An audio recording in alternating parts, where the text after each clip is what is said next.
एक राजा के शयन कक्ष में मंदरी सनपड़ी नाम की जू ने डेरा डाल रखा था।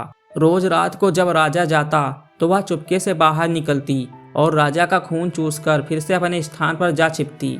संयोग से एक दिन अग्निमुख नाम का एक खटमल भी राजा के शयन कक्ष में आ पहुंचा। जू ने जब उसे देखा तो वहां से चले जाने को कहा। उसने अपने अधिकार में किसी अन्य का दखल सहन नहीं था, लेकिन खटमल भी कम चतुर न था। वो बोला, देखो मेहमान से इस तरह बर्ताव नहीं किया जाता। मैं आज रात तुम्हारा मेहमान हूँ। जू आखिरकार खटमल की चिकनी चुपड़ी बातों में आ गई और उसे शरण देते हुए बोली, ठीक है, तुम यहाँ रात भर रुक सकते हो, लेकिन राजा को काटोगे तो नहीं, उसका खून चूसने के लिए।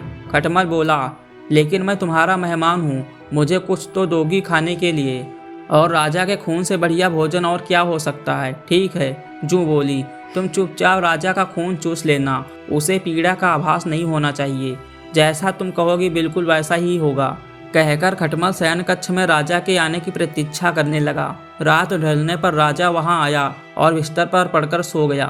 उसे देखकर खटमल सब कुछ भूलकर राजा को काटने लगा, खून चूसने के लिए। ऐसा स्वादिष्ट खून उसने पहली बार चखा था, इसलिए वह राजा को जोर जोर से काटकर उसका खून चूसने लगा। इससे राजा के शरीर में तेज खुजली होने लगी और उसकी नींद उचट गई। उसने क्रोध में भरकर अपने सेवकों से खटमल को ढूंढकर मारने को कहा। यह सुनकर चतुर खटमल तो पलंग के पाए के नीचे छिप गया, लेकिन चादर के कोने पर बैठी जू के राजा के सेवकों की नज़र में आ गई।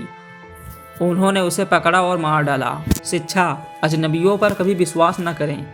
तो दोस्तों, कैसी लगी ये शिक्षाप्रद कहानी कमेंट करके ज़रूर बताइए, और ऐसी ही मज़ेदार स्टोरी सुनने के लिए हमारे चैनल को सब्सक्राइब कर लीजिए। Thanks for watching.